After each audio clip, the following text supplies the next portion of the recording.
에베소서 6장 10절부터 13절까지 봉독합니다. 정말로 너희가 주 안에서와 그 힘의 능력으로 강건하여지고 마귀의 괴계를 능히 대적하기 위하여 하나님의 전신갑주를 입으라. 우리의 씨름은 혈과 육에 대한 것이 아니요 정사와 권세와 이 어둠의 세상 주관자들과 하늘에 있는 악의 영들에게 대함이라. 그러므로 하나님의 전신갑주를 취하라.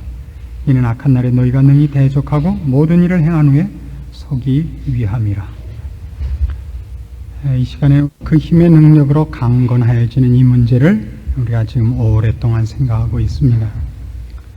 우리는 무엇을 훈련해야 되며 어떤 식으로 해야 되며 무슨 준비를 해야 되는가, 어떤 오해들을 몰아내야 되는가 하는 다방면에 걸친 실제적인 신자의 성화, 영적 능력을 강화시키는 문제를 다루고 있습니다.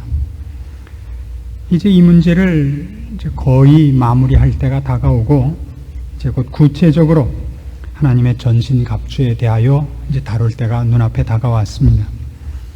이제 우리가 이 일을 마무리하기 위하여 몇 가지 더 생각하는 중에 분명히 하고 넘어갈 것이 오늘 나옵니다.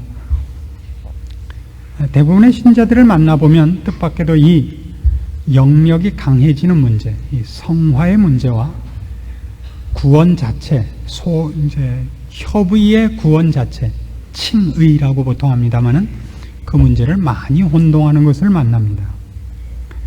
칭의라 하는 것, 즉 협의의 구원을 얘기하는 것은 인간이 전혀 무슨 노력을 하거나 그 일의 조건을 제시하지 못합니다. 그건 홀딱 모두 다 은혜로 받습니다. 주께서 십자가에서 죽으심으로 우리가 받습니다.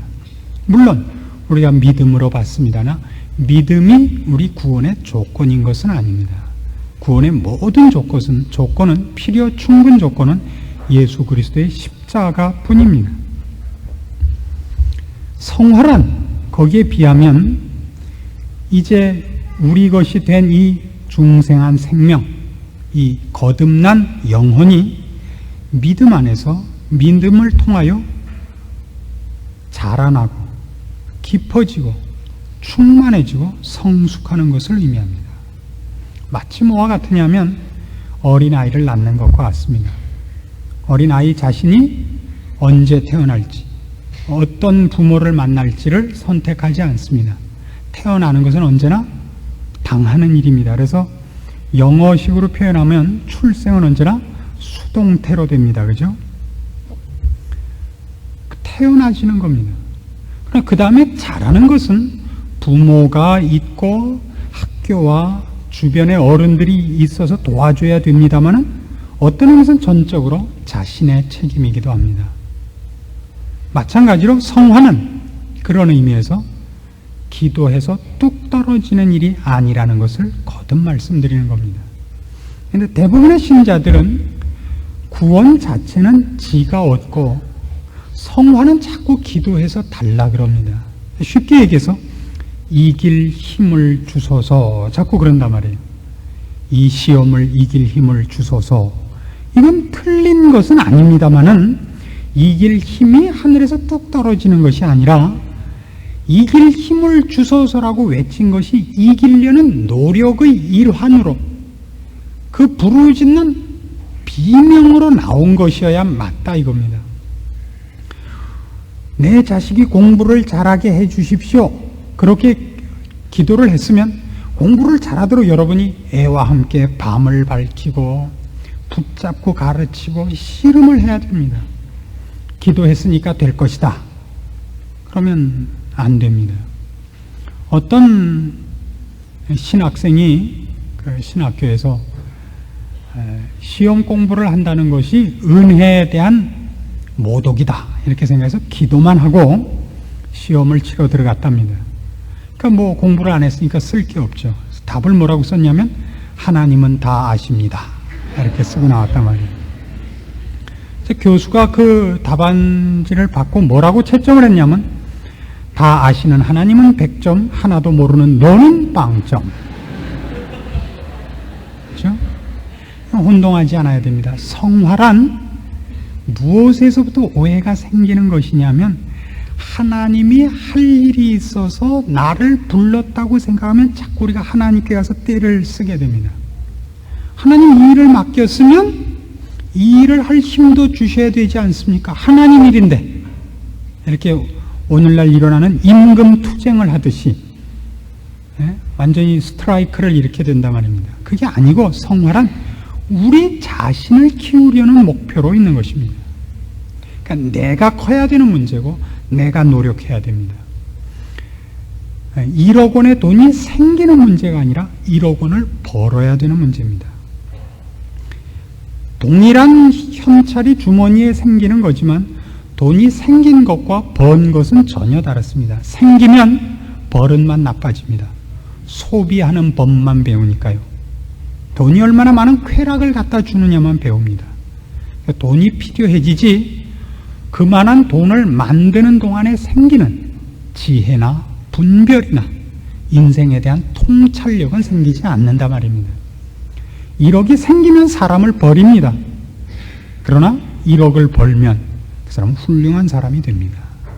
정당하게 본다면 말입니다. 땀의 대가, 노동의 즐거움, 성실히 사는 그 깊은 의미들을 그가 깨우치기 때문입니다.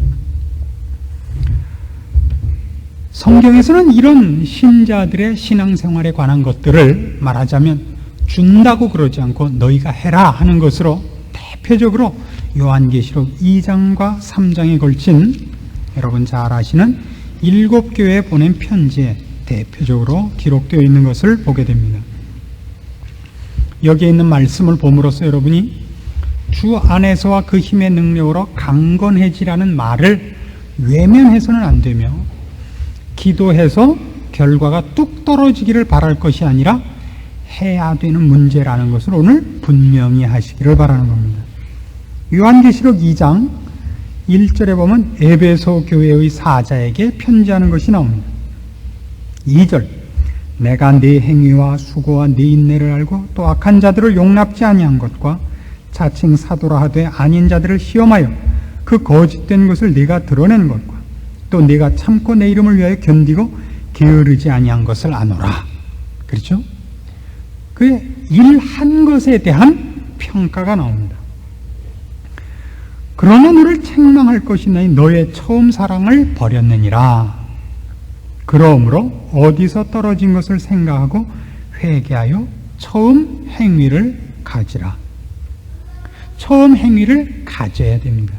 어떻게 할 것이 아니고 회개하고 결심하고 감격하고 이런 것이 아니라 돌이켜 처음 행위를 가져야 됩니다.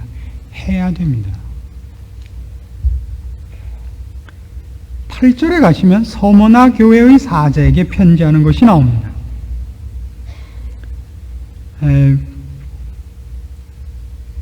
10절에 보시면 네가 장차 받을 고난을 두려워 말라. 볼지어다 마귀가 장차 너희 가운데서 몇 사람을 옥에 던져 시험을 받게 하리니 너희가 10일 동안 환난을 받으리라 그럽니다.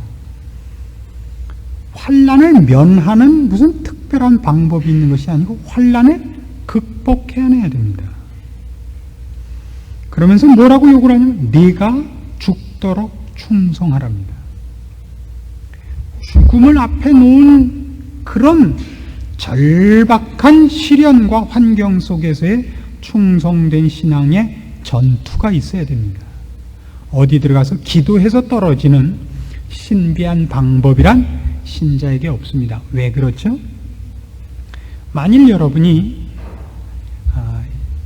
시험을 볼 때마다 그 시험을 보고 정답을 보고 답안지를 써라. 그렇게 하면 뭐만 좋으면 됩니까? 시력만 좋으면 되죠. 실력이 아니라. 하나님은 우리의 시력을 필요로 하는 것이 아니라 실력을 필요로 합니다. 얼마나 기도를 잘하느냐 하는 것은 기도를 함으로써 얼마나 하나님을 감동시켜서 내가 당한 절박한 문제를 해결하느냐가 아니라 그 문제를 이겨내기 위하여 얼마나 몸부림치고 이기기까지 포기하지 않느냐가 기도로 나오는 겁니다. 그러니까 기도란 하나님께 내가 당한 문제를 면하게 해달라는 것이 초점이 아니라 이것을 지켜보시며 이것을 우리에게 맡기사 이걸 통과함으로써 우리가 어떻게 좋은 것으로 성숙하고 깊어지고 채워질 것인가를 믿는 마음에서 내가 이 일에 실패하지 않겠습니다라는 각오가 자꾸 하나님 앞에 이렇게 되새겨지는 것, 이것이 기도의 한 면인 것입니다. 우리는 얼마나 많이 기도가 우리가 당하는 고통을 면하는 방법으로 쓰여집니까? 그렇지 않습니다. 12절에 보시면 버가모 교회의 사자에게 보내는 편지가 있습니다. 16절 보시면 그러므로 회개하라. 그리하지 않으면 내가 네게 속히 임하여 내 입의 검으로 그들과 싸우리라. 귀 있는 자는 성령이 교회들에게 하시는 말씀을 들을지어다. 그 다음에 뭐라고 나오나 보세요. 이기는 그에게는, 이기는 그에게는. 그러니까 이겨야 하는 싸움이 있다는 것은 질 수 있는 싸움이라는 얘기고, 이길 수 있고 질 수 있다는 것은 그게 굉장히 절박한 싸움이라는 것입니다. 신자의 성화는 가만히 앉아서 냉수 떠다 마시고, 가만히 앉아서 따뜻한 불 곁에서 커피 마시면서 창밖에 내리는 눈을 보고 시를 쓰는 것이 아닙니다. 주 안에서와 그 힘의 능력으로 강건하여지라는 얘기는 아름다운 글로 써서 붙일 액자에 넣어서 감상할 글귀들이 아니고, 그렇다 그렇게 해야 된다라고 외워야 되는 내용도 아니고 해야 되는 명령인 것입니다. 해야 되는 명령. 18절에 나오는 두아디라 교회에 대한 얘기도 26절에 가시면 이기는 자와 끝까지 내 일을 지키는 그에게, 이렇게 되어 있습니다. 이기는 자와 끝까지 내 일을 지키는 그. 3장에 가시면 사대교회 5절에 가셔서 이기는 자는 이와 같이 흰옷을 입을 것이라 그럽니다. 7절 필라델피아 교회 12절에 가면 여기도 이기는 자 이렇게 나오죠. 이기는 자. 14절에 가면 라오디게아 교회의 사자에게 편지합니다. 21절 역시 이기는 그에게는 내가 내 보좌에 함께 앉게 하여 주기를, 내가 이기고 아버지 보좌에 함께 앉은 것과 같이 하리라. 하나님은 우리에게 좋은 것을 주십니다. 17절 보십시오. 네가 말하기를 나는 부자라 부요하여 부족한 것이 없다 하나 네 곤고한 것과 가련한 것과 가난한 것과 눈먼 것과 벌거벗은 것을 알지 못하도다. 내가 너를 권하노니 내게서 불로 연단한 금을 사서 부요하게 하고 흰옷을 사서 입어 벌거벗은 수치를 보이지 않게 하고 안약을 사서 눈에 발라 보게 하라. 예, 기도하십시오. 기도란 결국 이 흰옷을 요구하는 것이고 안약을 받는 것입니다. 그래서 어떻게 하라고요? 안약을 발라서 밝히 보고 바른 길을 가십시오. 안약 장사하지 마시고, 기도하고 말씀 읽어서 흰옷을 받아서 진열해놓고 옷 장사하지 마시고, 입고 그 옷을 입고 만날 분을 만나며 그 옷을 입고 갈 길을 가십시오. 이것이 주 안에서 그 힘의 능력으로 강건하여지라고 성경이 요구하는 명령을 따르는 유일한 방법입니다. 이 일을 외우고 동의하고 결심하는 것으로는 이 일에 참여하는 것이 아닙니다.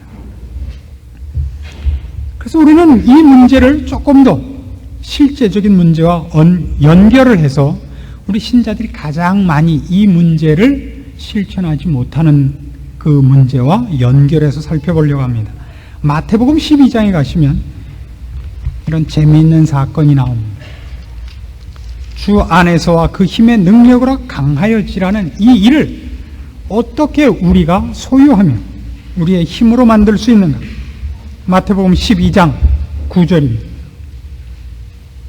거기를 떠나 저희 회당에 들어가시니 한편 손 마른 사람이 있는지라 사람들이 예수를 송사하려 하여 물어 가로되 안식일에 병 고치는 것이 옳으니까. 예수께서 가라사대 너희 중에 어느 사람이 양 한 마리가 있어 안식일에 구덩이에 빠졌으면 붙잡아내지 않겠느냐? 사람이 양보다 얼마나 더 귀하냐? 그러므로 안식일에 선을 행하는 것이 옳으니라 하시고 이에 그 사람에게 이르시되 손을 내밀라 하시니 저가 내밀매 다른 손과 같이 회복되어 성하더라. 자, 여기가 바로 주 안에서 그 힘의 능력으로 강건해지는 대표적인 예입니다. 한편 손이 마른 사람이 있었습니다. 지금 손이 말랐다는 건 이 손이 말라 비틀어져 갖고 힘을 못 쓰는 겁니다. 여기 어떤 신경이나 근육이 말을 듣지 않는 겁니다. 이렇게 오른편이 말라붙어 있는데 주님이 어떻게 하셨다고요? 고치고 손을 이제 펴봐라가 아니고 어떻게 하라고요? 네 손을 내밀라고 한다고요. 지금 어떤 손이죠? 도무지 쓰지 못하는 손입니다. 얼마나 상징적인 사건입니다. 그렇죠? 그 손을 만지시고 고치사 이제 펴봐라. 봐라, 낫지. 그러니까 피는 것은 언제 필 수 있죠? 나야 필 수 있는 거 아니에요? 근데 고쳐주는 행위가 없이 뭐라고 요구를 하시죠? 처음 명령부터 네 손을 내밀어라 해요. 어떻게 된 손인데? 말라붙어 있는 손인데. 우리 신자들이 지금 제일 못하는 게 뭐냐면 바로 이겁니다. 주께서 네 손을 내밀라 하실 때 주님 이게 안 보이십니까? 이렇게 대답을 하는 겁니다. 그렇죠? 신자들이 신앙생활을 하는 데 있어서 가장 큰 방해가 되는 것이 뭡니까? 성경이 하라는 대로 하면 어떻게 된다고요? 굶는다 이거죠. 그렇게 해서는 하루도 못 산다 그러는 겁니다. 그래서 못하겠다 이거예요. 마치 뭐 같다고요? 손을 내밀어라. 안 보이십니까? 너 이렇게 해라. 주님 제가 쪼답니까? 그렇죠. 바로 여기서 우리는 한 걸음도 못 나가고 있는 겁니다. 왜 신자들의 신앙생활이 영역이 강하지 못하냐? 성경이 약속한 것을 이론적으로는 다 알고 있고 지식적으로는 외우고 있는데 한 번도 그것을 실천한 적이 없어서 그것이 과연 힘이 있고 사실이라는 것을 아무도 자신의 경험으로 확신하지 못하고 있기 때문입니다. 우리는 이런 똑같은 사건을 마가복음 2장에서도 만납니다. 마가복음 2장에 가시면 여기도 같은 원리의 사건이 하나 나옵니다. 마가복음 2장 1절입니다.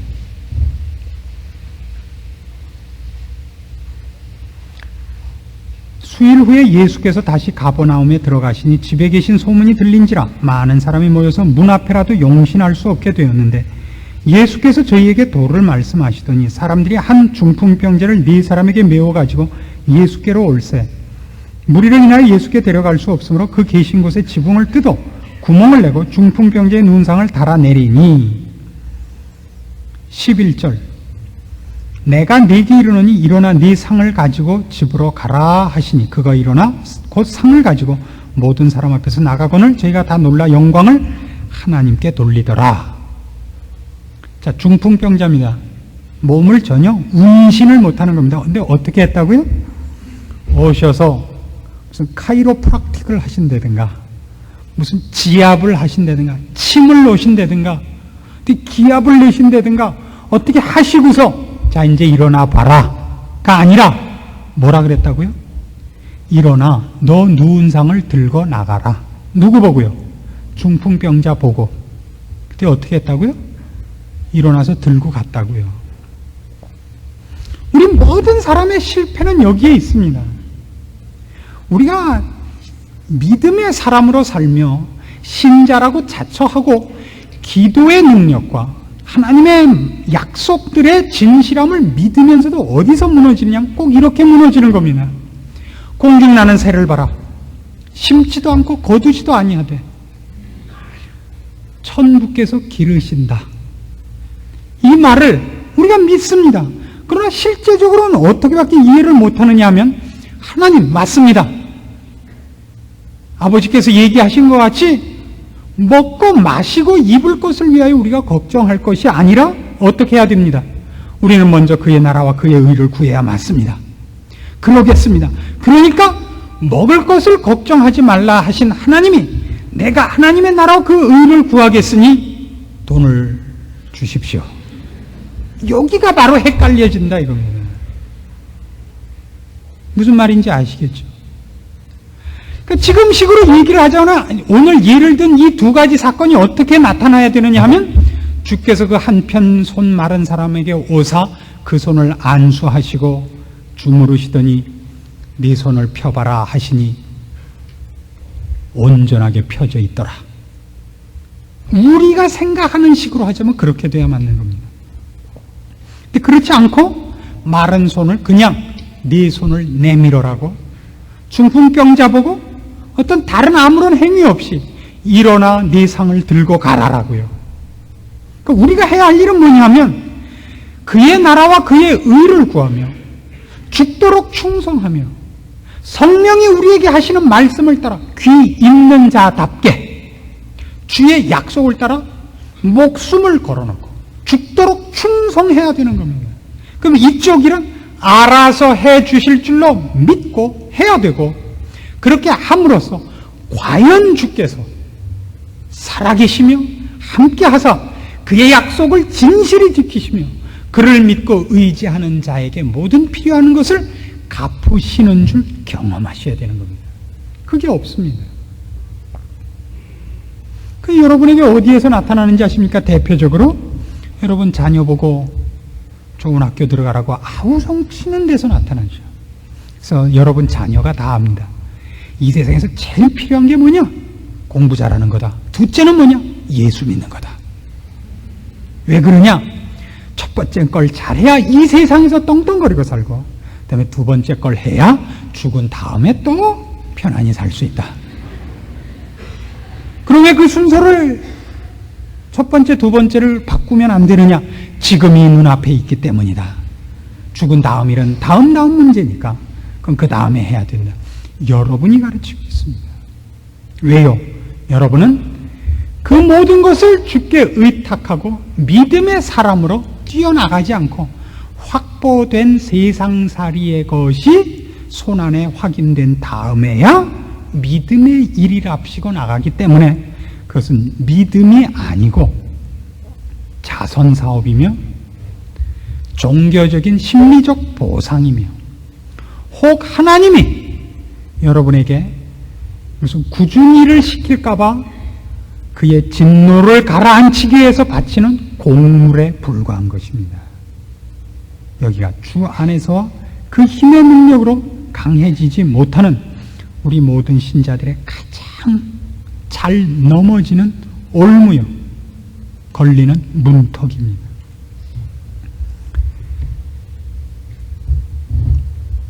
공중나는 새를 보라, 들에 핀 백합화를 보라. 오늘 있다 내일 아궁이에 던지우는 들풀도 하나님이 이렇게 입히시거든 하물며 너희 일까 보냐. 그 다음에 무슨 말이 있는지 아십니까? 그 다음에 뭐죠?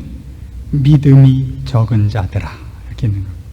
그러니까 우리는 어디에서부터 이 일을 못하고 있느냐면 매일의 삶에서 먹고 사는 문제에서부터 주를 의지하는 법을 실천하지 못했습니다. 거기에 믿음의 어떤 경험도 쌓은 것이 없기 때문에 그 외에 아무 문제에서도 우리는 승리할 수가 없는 겁니다. 애들식으로 얘기하자면 구구단을 틀렸으니까 그 다음에 어떤 산수도 풀 수가 없는 겁니다. 36은 36 이렇게 외웠으니까 67이 67 앞에 있는 거 앞에 쓰고 뒤에 있는 거 뒤에 쓰는 거죠. 78이 78 26이 26 그게 틀리는 이상은 그 다음에 모든 문제가 틀립니다. 1차 함수든 2차 함수든 수열이든 미분이든 적분이든 뭘 하든 틀릴 수밖에 없습니다. 마찬가지입니다. 우리는 맨 처음 뭐에서부터 져 있느냐? 먹고 사는 문제에서 세상 신에게 항복하고 있습니다. 주 안에서와 그 힘의 능력으로 출발되어 있지 않습니다. 무엇에서도 틀립니다.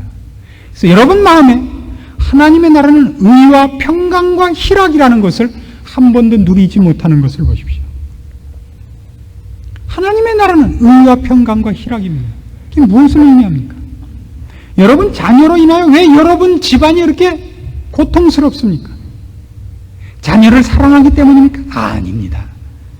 그렇게 하면 너 굶어 임마 이 문제입니다. 전혀 생존 경쟁에 관한 문제 때문에 여러분이 어느 만큼 안달을 떠느냐 거기서 가장 가장 잘 드러납니다. 여러분 애가 공부를 잘못해도 얼마든지 훌륭해질 수 있는 것을 제가 보증할 수 있습니다.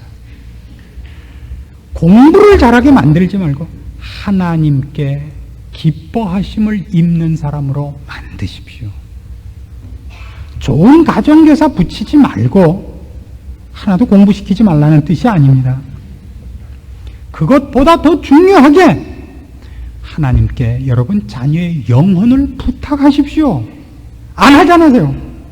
그걸 여러분이 안 하고 있기 때문에 그 얘기는 뒤집어서 여러분의 삶 전체가 이 세상의 것으로 좌우되고 있기 때문에 여러분 가정이 의와 평강과 희락을 못 누리며 여러분이 주를 의지한 승리와 평강을 누리지 못하는 겁니다. 우리는 아무것도 이 부분에 있어서 실천치 못한 자고 믿지 않는 자인 겁니다. 하물며 너희 일까보냐 믿음이 적은 자들아, 너희는 먼저 그의 나라와 그의 의를 구하라. 그리하면 이 모든 것을 너희에게 더하시리라. 제가 이렇게 분명히 장담할 수 있습니다. 여러분이 세상에 먹고 마시는 것을 쫓는 것과 하나님 기뻐하시는 것을 쫓는 것은 어느 쪽이 먹고 사는 것이 확실하게 보장되느냐 하면 그의 나라와 그의 의를 쫓는 쪽이 먹고 마시는 것이 확실히 보장됩니다. 성경에서는 이런 예가 있죠. 이스라엘 나라가 3년 6개월 동안 가뭄이 듭니다. 비 한 방울이 오지 않아서 모두가 굶어 죽어가는데 누구만 사는지 아십니까? 엘리야와 그를 대접한 과부만 살아남습니다. 왜 그렇죠? 하나님이 그 두 사람의 존재가 필요하기 때문입니다. 그의 나라를 위하여. 그걸 하십시오. 여러분이 회사에서 쫓겨나지 않는 가장 확실한 방법이 뭡니까? 회사에 필요한 사람이 되는 것 아닙니까? 그렇죠. 그거보다 더 확실한 건 없죠. 여러분이 여러분 가정의 경제력을 위해서 노력해야 되는 것은 회사에서 돈을 몰래 세배오는 것이 아니라 회사에 필요하고 유능한 사람이 되어서 자꾸 진급하고 쫓겨나지 않을 사람으로 되고 많은 급료를 받을 능력 있는 사람으로 되는 것입니다. 그럼 회사가 여러분의 먹고 사는 것, 여러분 가정의 경제력을, 경제적인 모든 필요를 책임지는 겁니다. 이거 얼마나 간단한 원리입니까? 하나님이야말로 그렇게 하십니다. 여러분이 이 세상을 사는데 주의 나라와 주의 영광을 위하여 필요한 사람이라면 주께서 다른 것으로 여러분에게 어렵도록 하시지 않습니다. 우리는 이 출발을 못하고 있습니다. 주 안에서와 그 힘의 능력으로 강건하여지는 이 일에 시초부터 어긋나 있죠. 오늘 이 저녁 여러분이 오늘 들은 이 얘기들로 약속해 주셔야 됩니다. 이 일을 실천하셔야 됩니다. 더 이상 여러분 자신의 사고방식과 여러분 자녀와 여러분이 아는 사람들 앞에 여러분이 이 세상의 것을 추구하는 사람으로 보이지 않게 하십시오. 하나님의 나라와 하나님의 뜻을 이행하는 자로 서십시오. 그걸 실천해 보십시오. 믿음은 출발시켜야 되는 것입니다. 야고보서 2장에 가면 이 모든 믿음이라는 것이 어떻게 행위와 밀접한 관계가 있는가 하는 것을 이런 식으로 소개하고 있습니다.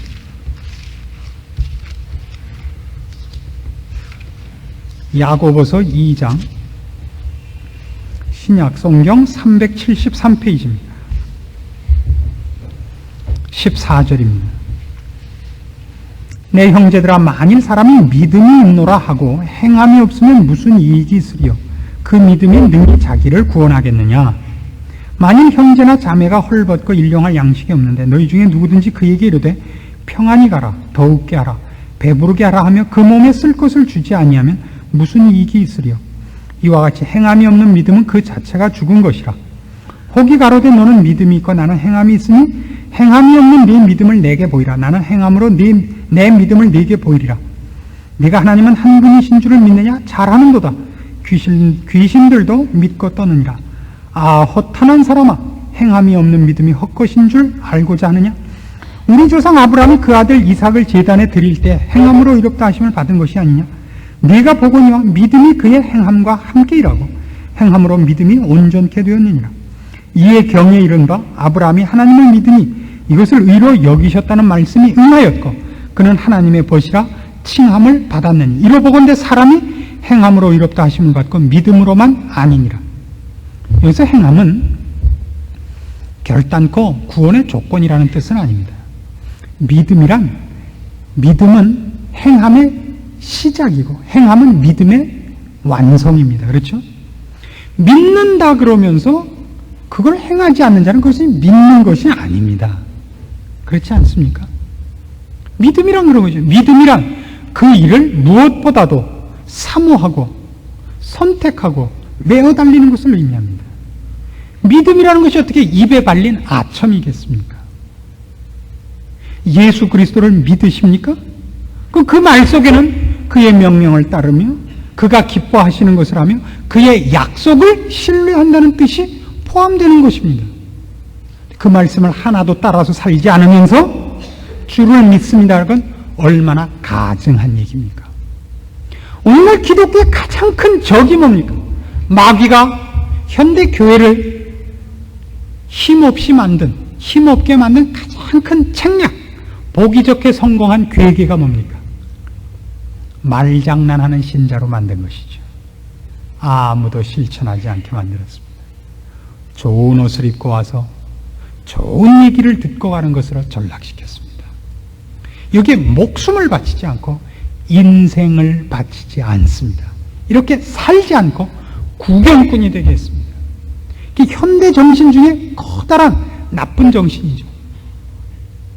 프로 축구, 프로 야구, 프로 테니스, 뭐든지 잘하는 사람 모아놓고 구경만 하고 우리는 점점 길게 누워서 돈으로, 옛날같이 노예제도는 없으니까 돈으로 사람을 부려서 점점 비둔한 돼지가 돼가고 있는 겁니다.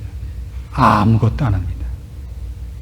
돈으로 모든 것을 사고 편안과 안락으로 사실은 부패와 그렇죠? 도태로 썩어가고 죽어가고 있는 대로 가고 있습니다. 그래서 이 우리의 생명이 되고 힘이 되고 우리를 거룩히 하고 높게 만들고 깊이 만들어야 되는 이 생명의 찬란한 꽃 피움과 열매 맺음과 그 무성함을 아무도 시작하지 않고 좋게 얘기하는 것으로 전락시켰습니다. 저는 가끔 저희 교회 오신 분들한테 그런 얘기를 듣습니다. 참 말씀이 좋아서 제가 이 교회로 왔습니다. 그 말을 책임지십시오. 우리끼리 이렇게 만나서 뭐 애들 하는 식으로 농담 따먹기 하자고 모인 건 아닙니다. 그렇죠? 우리 교회에 오셔서 말씀이 좋아서 오셨다면요, 바뀌셔야 됩니다. 말씀을 따라 살아주십시오. 저는 많은 흠이 있는 사람입니다. 저는 아직도 성격을 다 온순하게 고치지 못했고 외모도 아직 거룩하게 다 변화를 못 시켰습니다. 그러나 성경이 가르치는 것만은 분명히 가르치려고 애를 씁니다. 그리고 아마 그 모든 것 중에 하나님이 저한테 맡긴 것 중에 하나는 이 살벌함일 겁니다. 살벌하다 그래서 죄송합니다만 너무나 면역성이 두껍게 생겨서 그 비계를 뚫고 감각시키려면 주사 바늘이 날카롭고 길 수밖에 없게 생겼습니다. 그래서 이렇게 헤집고 들어가는 날카로운 사람이 됐습니다. 눈도 날카롭고 생긴 것도 날카롭게 됐습니다. 여러분, 마땅히 자다 깰 때야 됩니다. 너무 우리는 지식적이고 말장난을 하고 평론가가 되고 말았습니다. 아무도 자기 작품을 만들지 않습니다. 자기 작품을 만들지 않으면 비평을 받을 이유가 없고 흠 잡힐 것이 없습니다. 대신 아무것도 못하고 지나만 갑니다. 여러분, 여러분의 인생을, 신자라는 인생을 남에게 양도하지 마시고 여러분이 사십시오. 여러분의 것을 남에게 빼앗기지 마시고 남의 뭐라 그러는 것 때문에 부끄러워서 감추지 마십시오. 하십시오. 고치시고 만드시고 그래서 찬란히 꽃 피우는 자리까지, 우리 주님이 요구하시는 그 자리까지 주 안에서와 그 힘의 능력으로 강건하여져 주님 보시기에 아름다운 그 자리까지 가십시오. 거기는 영원한 기업이, 풍성한 영광이, 복된 주님 앞에서의 칭찬이 있는 자리입니다. 지금 아무것도 안 하면 사람 앞에서 꾸중을 듣지 않지만, 아까 우리가 요한계시록 2장과 3장에 나타난 7교회에 보낸 편지같이 더웁지도 않고 차지도 않은 자로 주님 앞에 추상 같은 꾸중을 당할 것입니다. 그 앞에 부끄러운 얼굴로 서야 될 것입니다. 주 안에서와 그 힘의 능력으로 강건하여지라는 명령을 남에게 양도하지 마십시오. 여러분의 것이 아닌 것처럼 흘려듣지 마십시오. 여러분의 것입니다. 그의 나라와 그의 의를 구하는 신자의 삶을 시작하시고, 여러분 자신의 삶을, 그리고 자녀를 가르치는 것을, 여러분을 아는 모든 사람 앞에서 여러분이 다른 사람인 것을 증명해내십시오. 여러분은 많은 경험을 하실 겁니다. 중풍병자가 일어나듯이 마른 손이 펴지는 것 같은, 앉은 뱅이가 일어나고 소경이 눈을 뜨고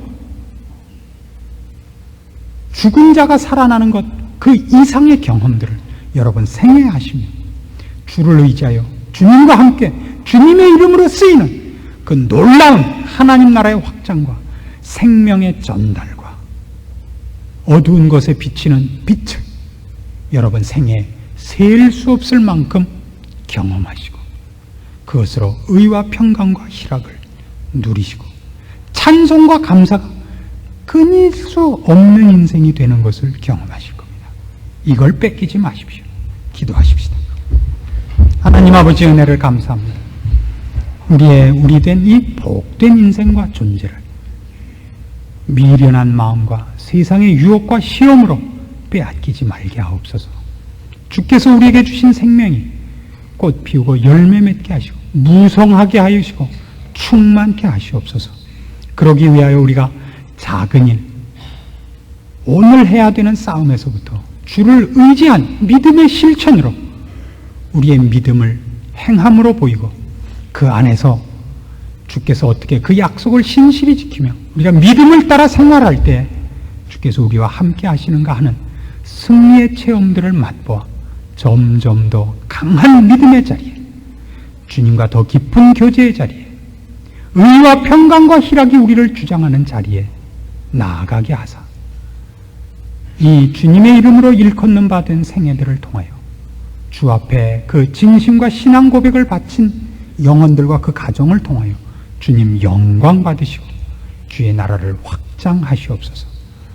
주의 믿음의 식구들에게 주를 믿는 그 기쁨과 신비로운 비밀스러운 주님과의 교제와 동행과 함께 하시는 권능의 손길을 깨닫고 경험하고 감사하는 일들을 허락하시옵소서.